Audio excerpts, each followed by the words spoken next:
another important element in serving in your circuit analysis are your nodes, branches, and loops.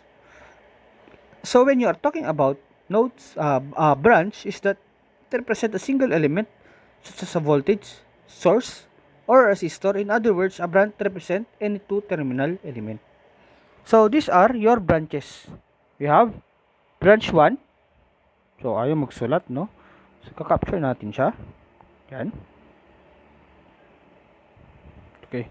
We have our branch 1, branch 2, branch 3, branch 4, branch 5, and branch 6.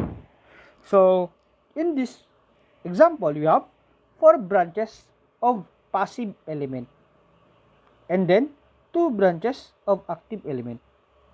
Take note that these branches can be rewritable into this. Okay, we have 1, 2, 3, 4, 5, 6. Okay, we have our branch 1, branch 2, branch 3, branch 4, and branch 5. So, huwag yung isipan to na mali lang to ng lagay. Okay? So, ito yung mga branch natin. Okay? Pwede kasi natin gulo-guluhin to. So, actually, pwede ko tong isulat ng ganito. So, pag hindi mo alam tumingin ng mga branches and nodes, so malilito ka lang. So, we have positive, negative. Okay? So, this is my voltage branch. Voltage, and then your R1. Kasi pwede ko itong isulat ng ganito eh. We have our R2, R3, R4, R. And then, yung current mo. Yung current branch natin. Napapunta siya dito. Okay? Yan. Pwede natin siyang isulat ng ganito. Basically. Okay? Okay, para mas maintindihan nyo, ilagay natin siya sa ito. Okay? Sketchbook. You sketch. Okay. In our first example, in our branch nodes and loops, so mapapansin mo na we have our voltage source, di ba? Tapos, meron tayong isang R1. And then, we have our R2. And then, we have our R3.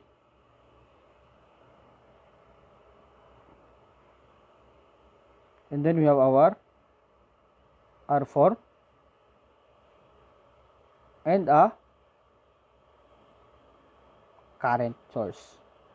So, mapapansin mo kasi, these two branches are connected in series. Pag side by side dyan, okay? Katulad mo, hinahawakan ko yung kamay mo, tapos yung kamay nating dalawa is nakahawak sa kamay ng isang tao. Therefore, yung kamay nating dalawa is nakasiris sa isa't isa. And then, yung kamay natin na nakahawak sa ibang tao is that nakaparallel siya. So, this circuit can be rewritable into this circuit. So, we have our positive, negative, R1, V1, and then we have our R1. Okay? And then we have our R2. Pwede ko ngayon i-write to ng ganito. Yan. May R3. May R4. May R5. And of course, may current.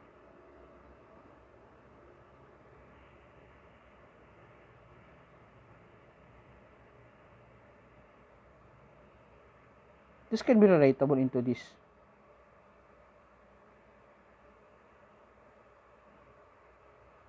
Relatable yan. Bakit? So, mapapansin nyo mamaya, yung tinatawag nating node. These three are connected only in nodes. Let's say, your node B and C. And take note that they are in parallel with each other. Pag yung R1 mo naman is that nakakonect lang siya sa isang terminal, or let's say this will be your A, your R1 is connected with V1 at node A, but your V1 and your R1 is connected at B and C, which means this R1 and V1 are connected in series, which is they are in parallel with your node B and C. Okay, malilinawan kayo mamaya dyan. Or perhaps maguguluhan. So, ang pwede nyo gawin para malinawan is to read more problems. Okay? So, let's go back. We have a branch. So, these are the branches, yung mga terminals natin. We have our terminal 1, terminal 2, terminals of each elements. Okay? So, pag branch, ang tinatawag natin, it will be the terminals of any element. Okay? So, pag sinabi nating series, your branch of one element is connected directly to the other element, while the other terminal of your element is connected to other terminal of element. Pag sinabi naman natin siyang parallel connected, yung branch mo is your two terminals are connected to the terminal of the other branch. Yan. Mapapansin nyo, nakaparallel tong apat na branch na to. Yung tatlong passive branch and yung isang active branch. Which is, they are in parallel with the branches of your R1 and your R2. So, mapapansin mo na yung R1 and yung V1 mo, nakakonect siya ng side by side. Which means, they are in series. Ito. Yung isang branch yan, yung terminal ng branch ng R1 at yung terminal ng branch ng I2, ng V1 is connected. Okay? They are in what you call a series connected. Okay, next.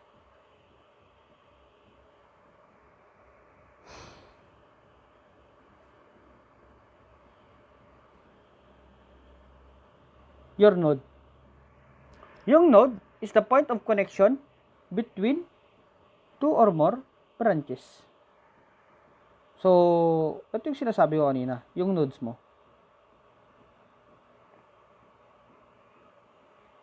Always remember that your node is very needed in your analysis. Kasi yung node mo, so sinasabi nating point of connection between two or more branches. So, your node indicate a series connection between the passive element, and your node B and C indicates a parallel connection. So, as I have said, your node A is in series with your 5 ohms. This indicate a series connection. Kasi isa lang yung node na nagdikit sila. And your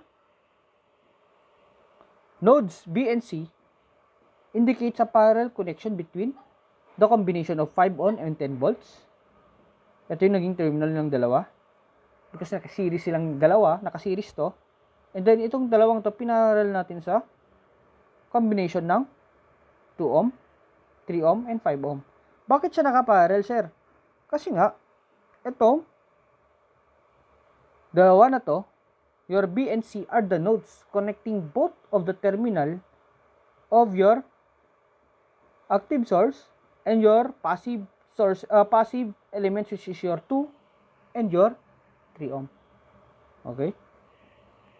So, how about in this illustration? So, in this illustration, makikita mo na parehas lang sila dito. Okay? Ginawa ko lang siyang rectangular. So, mapapansin mo that your 5 ohm is in series with your 10 volts. So, take note, this is a symbol for a battery cell. So, we have 5 ohm is in series with 10 volts. And then, the terminals of these two are connected with your 2 ohms. Which means that your 2 ohms is in parallel with the series connection of your R1 and your 10 volts. And also, your R2 is in parallel with your R3 and in parallel with your active element, which is equal to your 2 ampere. Okay? So, pag loop naman yung sinasabi natin, it is any closed path formed in the circuit. So, dito sa circuit na to, ano yung mga loop natin? Ano mga loop natin, sir? So, this is our loops. So, ito, loop 1, loop 2, and loop 3. This is our loop. So, a loop is a form by starting at a node A, passing through a set of nodes, and returning to the starting node. And returning to the starting node without passing through any node more than once. So, a loop is said to be independent if it contains at least one branch which is not a part of any other independent loop. So, independent loops or paths result in independent sets of equation. So, this will be your loop 1. Pwede mo din gawing loop 2. Ito. Yan. Yan lang yun. Yan. Papunta sa labas. Okay. This is also another loop. Okay? I may also have a loop here. From R2 to my R3 or from my R2 to my 2 amperes. Pwede maging loop yan. Or pwede rin maging loop ang V1 to 5 ohms papunta sa 3 ohms. But take note, na kada loop yan, meron tayong tinatawag na equations. Equations that represent each other. Kasi nga, pag naglo-loop pa, hindi lang basta loop. Meron tayong mga current na pumapasok dito based on your laws. Basically, your Kirchhoffs Law, yan. Yung na-breakdown kasi natin yung mga currents nyo. So, remember na pag yung ito, you will have a loop opposing your 2 ampere, you will have I1 equal to negative 2 ampere in your equation later on. And then, pag pumasok sa negative volts, you will have negative 10 volts. Tama? For your KVL. Okay? So, later on, your knowledge about those small topics will be useful. So, in order to relate your number of branches, nodes, and independent loops, it will satisfy the fundamental theorem of your branch is equal to your loop plus the number of nodes minus 1. Okay. So, always remember, the 2 or more elements are in series if they exclusively share a single node. Ito yung sinasabi ko kanina, single node. Ito lang yung share nila. Yung node A. And 2 or more elements are in parallel if they are connected to the same nodes and consequently have the same voltage across them. Okay? So, pag nakaparallel yan, parallel connection, you should remember that V1 is equal to V2 is equal to V3 hanggang V4 yan. Your I total is equal to I1 plus I2 plus I3. Pero pag nakaseries yan, your current is equal all throughout the series branches. Okay? So, okay na. Next.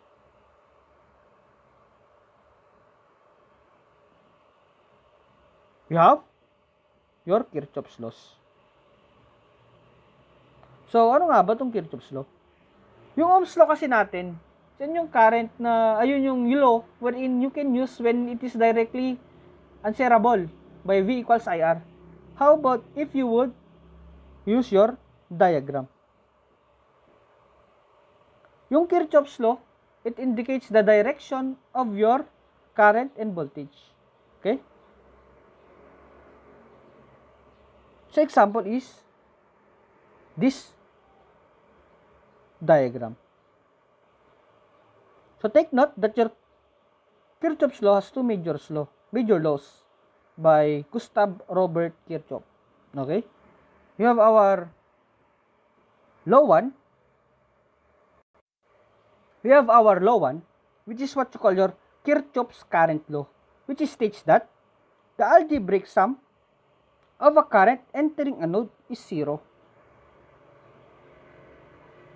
Diba? Summation of IN is equal to 0. So, let's consider a circuit. So, pag sinabi ko meron akong circuit, let's say ito. Yan.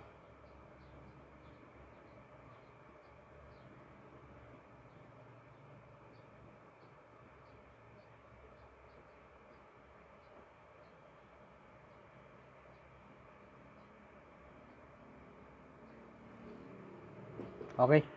This is my I total. So, let's say, I have a current, I total. Yan. This will be my I total. This is current entering to a node A. And then leaving your node A to node B. So, pag may mga current ka dyan, your direction will be up to you. Let's say this will be your I1 for your R1. I1. So, mag-i-indicate ako ng resistance. So, let's say this will be your I1 or your I2. Papunta siya sa I2. Your I1, papunta siya sa I1. And then, your I3, papunta siya sa I3. Okay.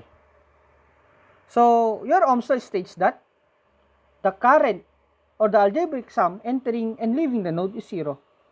So, this is our node A. This is our node A. A current entering your node A is your I2. Positive yan. And then, your currents leaving your node A are your I2. So, pag leaving yan, always take note na negative yan. I2 minus I1 minus your I3 because they are leaving the node.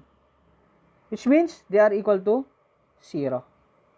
So, therefore, getting the sum of all of these, so we will have I total plus negative I2 plus negative I1 plus negative I3 is equal to 0, which means that it is the summation of your I n from 0 to n, which is equal to 0. Okay? At n is equal to 1. So, makukuha mo yung current natin, which is equal to 0. Take note, paano natin kukunin yung I total, sir? Okay. From this equation alone, you can see that your I total is equal to, so transpose natin to dito, since 0 sila. You have I total is equal to I1 plus I2 plus I3 plus IN equals, wala, equals IT. Okay, equals IT. Basically yan. Yan yung sinasabi natin Kirchhoffs Law. Okay, relating it into this figure, sasabihin mo, ito yung node A natin. Node A natin. So, ano yung mga pumapasok na current dito? So, just like our pumapasok na current sa node A natin dyan, your I total. So, in this case, yung mga pumapasok na current natin is your I1, papasok.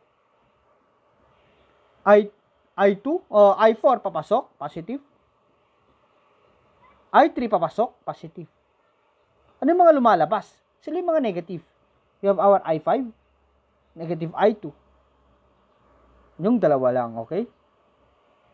So, therefore, I may say that your equation will be I1 plus I3 plus I4, which is equal to, wala to. Ita-transpose natin to sa right side. Okay? So, negative I1 magiging positive I2. Negative I2 magiging positive I2. Negative I5 magiging positive I5. Okay? This will be our equation, which is I1 plus I3 plus I4 is equal to I2 plus I5. So, according to your Kirchhoffs Law, yung summation daw lahat ng na to is equal to 0. Kaya in-equal natin yan. Pag equal yung positive, yung pumasok at yung lumabas, which means your summation of IN is equal to 0. Okay? So, take note Sir, paano din yung direction ng current ko? Kung walang circuit.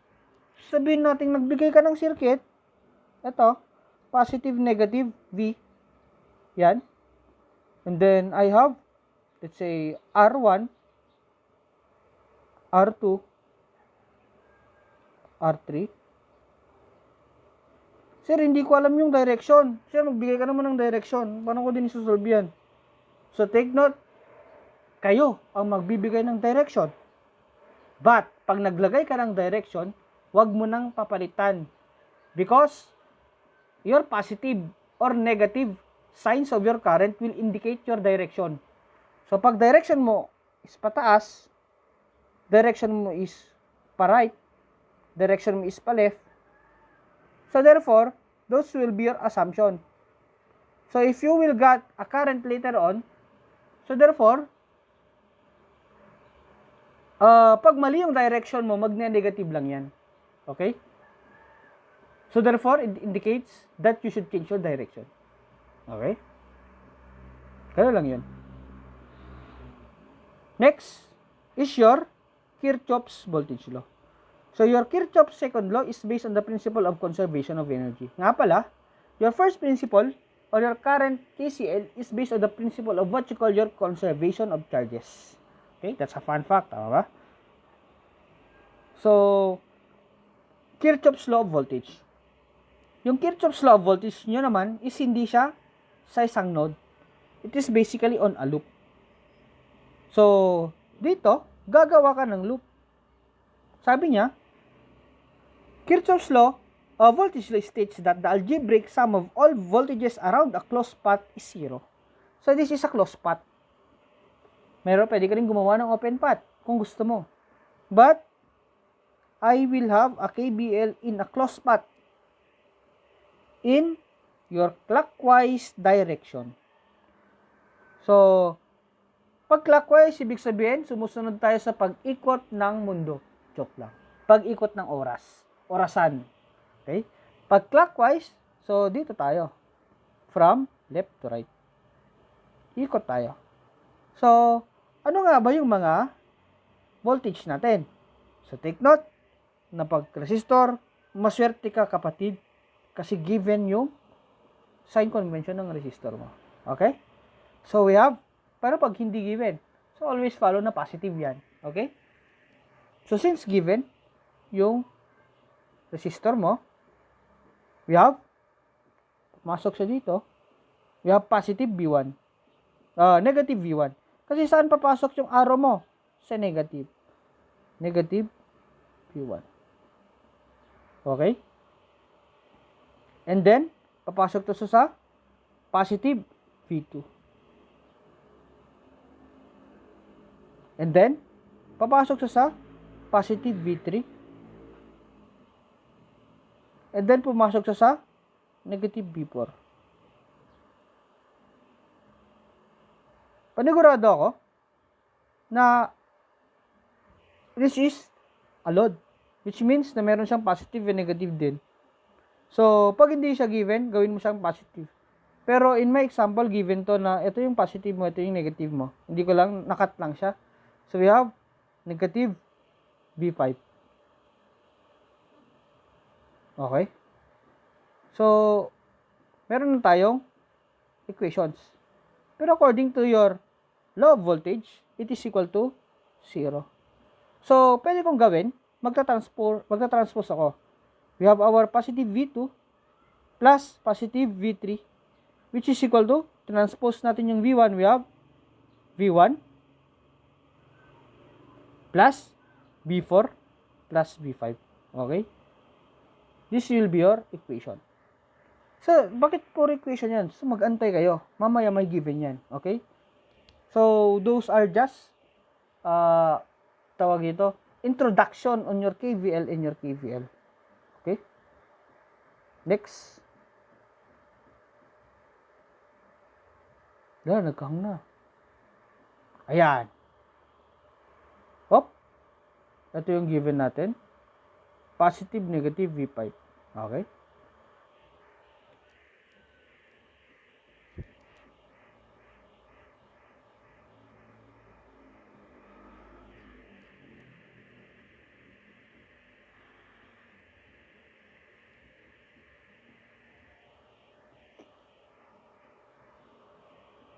So, ito yung another example natin.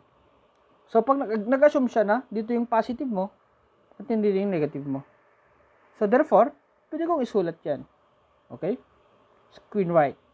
So, we have, papasok sa negative, pumasok siya sa positive V5. Okay, yan. And then, pumasok siya sa negative V5, negative V1. Ito. And then, yung loop mo papasok sa positive V2, so positive.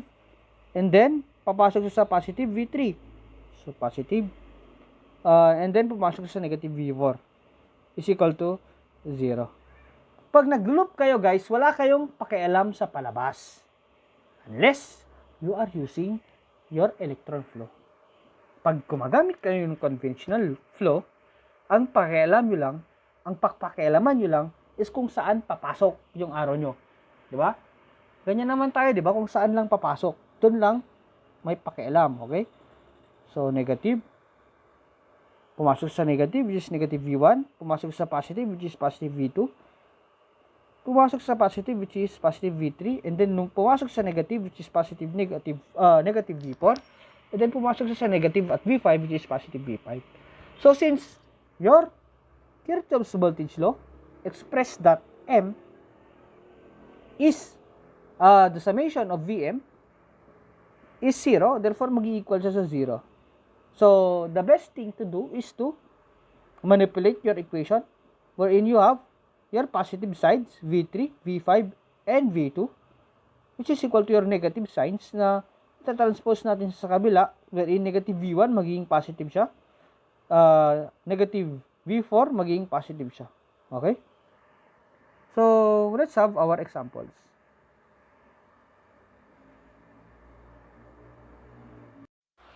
Okay, let's have an example on your KCL or your Kirchhoffs current law. So as you can see, there are different currents.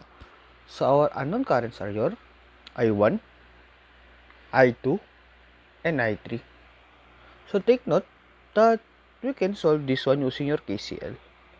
So we will identify 3 nodes. So we have our node A, node B, and our node C. Okay, so first let us isolate this node. So focus yourself in this node.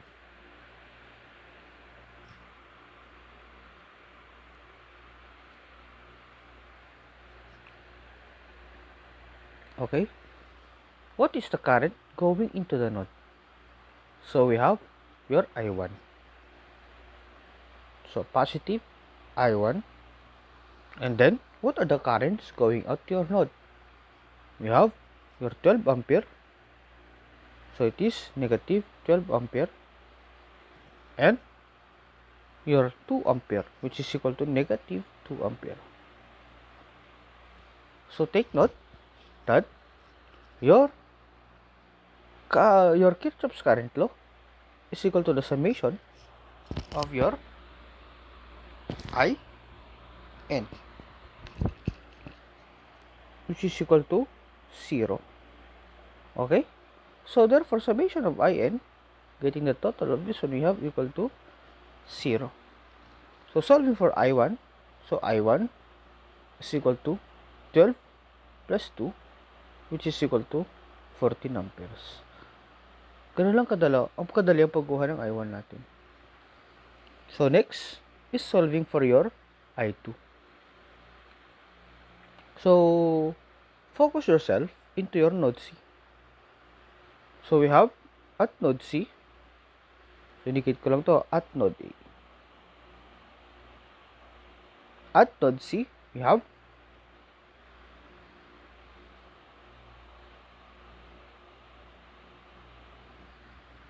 current entering to your node is your I2 and your I3 entering, so plus I3, and the current going out is 8 minus 8 equals 0. Summation of I sub n is equal to 0. But since there are two equations or two variables unknown, we need another two equation where it consists of I2 and I3. But notice your node B. At node B. So at node B, we have your current going out the node is your I2. Your current also going out of the node is negative 14. And then your current going into the node is positive 12 equals 0. Therefore, I may say that my I2 is equal to I2 is equal to I4 14 minus 12. Okay? So, 14 negative I2 is equal to 14 minus 12. So, therefore, your negative I2 is equal to negative 2. Positive 2. So, I2 is equal to negative 2. Yan. So, I may easily solve my I3 then. Since my I2 is equal to negative 2. Okay? So, therefore, my I2 is equal to negative 2. So, therefore, I may say that it is equal to negative 2 plus I3 minus 8 equals 0. Therefore, our I3 is equal to 2 plus 8, which is equal to 10. So, these are our currents. So, we have our I1 equals 14, our I2 equals negative 2, and our I2 is equal to negative 2, and our I2 is equal to 10. So, that is our example number 1.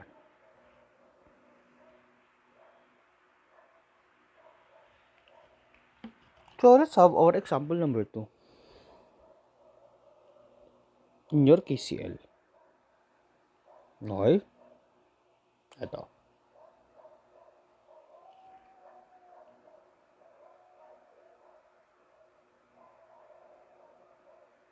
Then, so find I. So, how will you solve for the value of your I? Okay? Easily by taking KCL at this node. So, I may say that this node can be rewritten as your node A. So, at node A, I may say that the current entering to my node is your 4 ampere. A current leaving to your node is 1 ampere. And also your current leaving to your node is your I. So, take note that the law of current or your KCL is summation of IN equals 0. So, equals 0. So, therefore, I is just equal to 4 ampere minus 1 ampere, which is equal to your 3 ampere. Okay? That is your KCL. So, take note, pag KCL, you are basing your analysis on the current entering and going out the node. KCL, current, entering, and going out the node.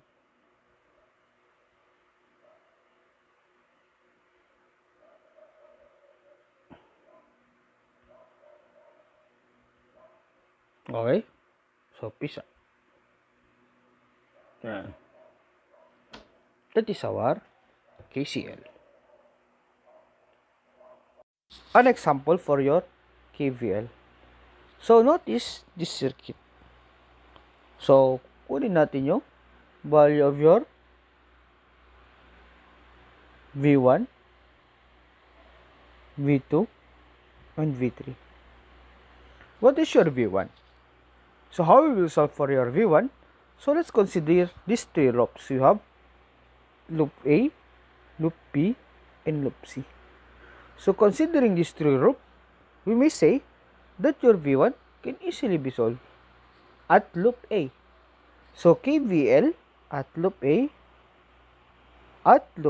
take note that your KVL is the summation of your V, which is equal to Vn, which is equal to 0.